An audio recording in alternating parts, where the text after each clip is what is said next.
अस्सलाम वालेकुम। उम्मीद है आप सब लोग खैरियत से होंगे और अल्हम्दुलिल्लाह मैं भी खैरियत से हूँ। आज फिर एक और नई रेसिपी के साथ आपके साथ हाजिर हुई हूँ। तो नहारी की रेसिपी है, ये हर घर में बनती है, हर घर में बहुत शौक से खाई जाती है। लेकिन ये है कि ना सबके अपने अपने तरीके होते हैं बनाने के। वैसे तो मैंने डब्बे से ही बनाई है नहारी, लेकिन ये है कि मेरे स्टाइल से ट्राई करेंगे तो ये बहुत ही मजेदार और लजीज बनेगी। तो जरूर ट्राई करिएगा। एक सवाल आपसे और पूछना था कि आप बताइए कि इस दुनिया में कितने लोग हैं, कितने लोग एक ही तरीके से खाना बनाते हैं, वही स्पाइसेस इस्तेमाल करते हैं जो सब करते हैं, लेकिन सबके हाथ के जायके अलग अलग होते हैं। तो कभी आपने सोचा कि हाथ के जायके कैसे अलग होते हैं?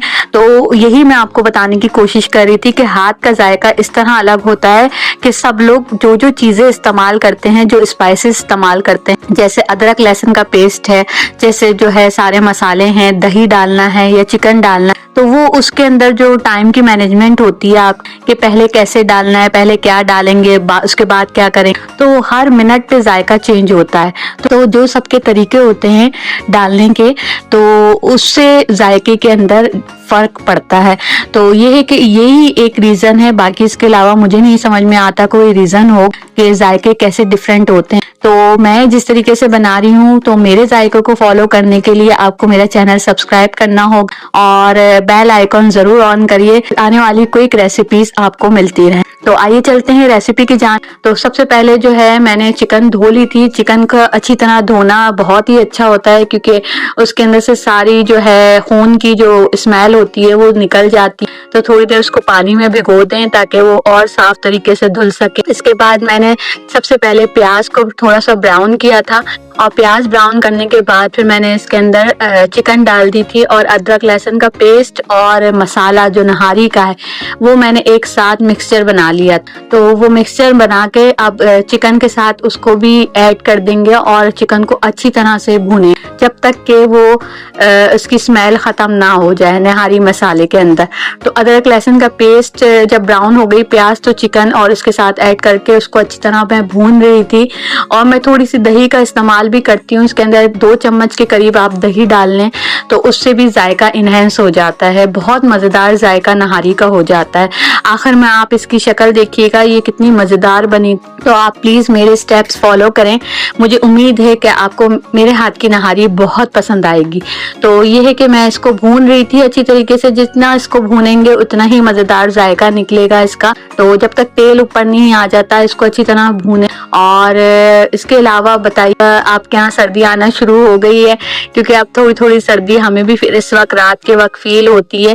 तो सर्दी जो है उसमें अलग तरह के खाने होते हैं। मैं जरूर आपको मिक्स सब्जी और साग और मेथी इस तरह की चीजें खाई जाती हैं, या फिर जो है सारे सी फूड है, जैसे बेसन की रोटी है, आलू के पराठे हैं, इस तरह की चीजें ज्यादा खाई जाती हैं विंटर्स में। तो मैं इंशाल्लाह ये भी आपके साथ जरूर शेयर करूंगी सारी रेसिपीज।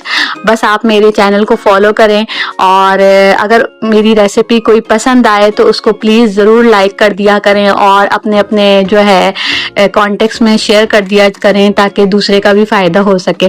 तो खाना पकाते पकाते ही चाय थी, तो मैंने सोचा कि मैं चाय पी लूं। तो ये है कि हम लोगों ने चाय पी, बैठकर खाना भी पक रहा था, अच्छा लगता है उस वक्त चाय आप पिए खाना पकाते हुए। तो अब ये मैंने आटा जो है ये निकाल लिया था, कंसिस्टेंसी देख लीजिएगा आटे की, आटे के अंदर पानी डाला था।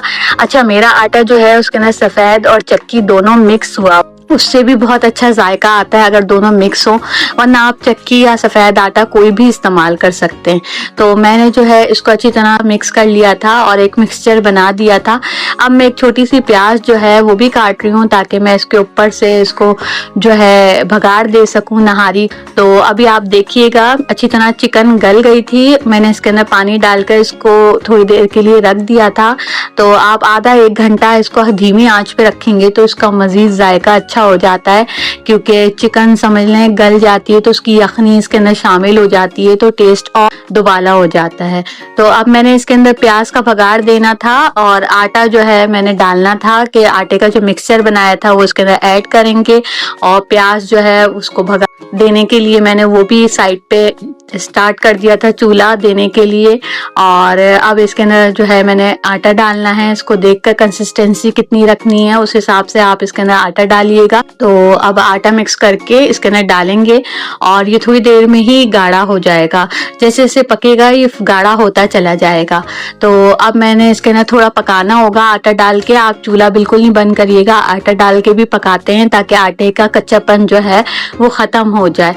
तो मैंने डाल के थोड़ी देर पकाया था। इतनी देर में प्याज ब्राउन हो रही है तो मैंने फिर इसका भगाड़ दे दिया था नहारी के अंदर और बहुत ही मज़ेदार लजीज नहारी तैयार हुई थी। पूरे घर में इसकी खुशबू फैली हुई थी क्योंकि भगाड़ से इसका कच्चापन भी ख़त्म हो जाता है। तो अब जो है मैंने इसके अंदर हरी मिर्च डालकर इसका बिल्कुल चूल्हा बंद कर दिया था। असल नहारी की लज्जत और इसकी जान तो इसकी गार्निशिंग है। तो गार्निशिंग में अदरक बारीक कटी हुई और हरा धनिया और हरी मिर्चें बारीक कटी हुई और नींबू, ये 4 चीज़ें जो हैं वो इसकी जान है। इसके बगैर नहारी के अंदर कोई जायका नहीं आएगा अगर आप ये 4 चीज़ें तैयार नहीं करेंगे। तो ये गार्निशिंग इसकी ज़रूर रेडी करिएगा, उसके साथ इसको तंदूर की रोटी के साथ इंजॉय करिएगा और मुझे अपनी दुआओं में ज़रूर याद रखिएगा। आपको एक और मज़े की बात बताऊं कि मैं जब वॉइस ओवर करती हूँ वो खाना पकाते हुए बिल्कुल भी नहीं करती। मैं कोशिश करती हूँ रात में तमाम कामों से फ़ारिग होने के बाद जब बच्चे सो जाएं तो फिर मैं वॉइस ओवर करूँ। तो उस वक्त सुकून भी होता है, मैं बहुत आराम से सारी चीज़ें डिटेल से बता सकती हूँ। फिर भी अगर कहीं से कोई वॉइस आ जाती है खटपट की तो प्लीज़ इग्नोर कर दिया करें। मैं इंशाल्लाह फिर हाज़िर होंगी बहुत अच्छी नई न्यू ट्रिक्स एंड टिप्स लेकर नई रेसिपीज़ के साथ। उम्मीद है कि आपको मेरी रेसिपी ज़रूर पसंद आ रही होगी। मुझे अपनी दुआओं में ज़रूर याद रखा करें, कोशिश किया करें कि ज़रूर ट्राई करें, एक दफ़ा तो ज़रूर ट्राई करें मेरी बनाई हुई रेसिपी। तो और मुझे ज़रूर कमेंट बॉक्स में बताइए कि आपको कैसी लगी रेसिपी बनाकर। तो यह है कि ना इंशाल्लाह फिर मिलेंगे एक और नई रेसिपी के साथ और अपना बहुत ख्याल रखिएगा इस दुआ के साथ। अल्लाह ताला आपको हमेशा खुश रखे, जहाँ रहें खुश रहें, अपना ख्याल रखें, मुझे भी अपनी दुआओं में याद रखिए। बहुत अच्छा लगता है आप लोगों से बात करके और आप लोगों को अब अच्छी से अच्छी नई रेसिपी देकर मुझे बहुत खुशी होती है। अगर आप ट्राई करें और वो अच्छी बने तो प्लीज़ मुझे अपनी दुआओं में ज़रूर याद रखा करें।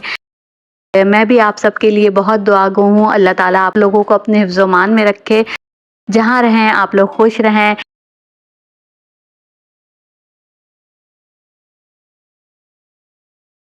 इंशाल्लाह फिर एक अच्छी और मुफीद रेसिपी के साथ दोबारा मिलेंगे बहुत जल्द इंशाल्लाह। जब तक के लिए आप लोग मुझे अपनी दुआओं में याद रखिएगा। फ़ी अमान अल्लाह।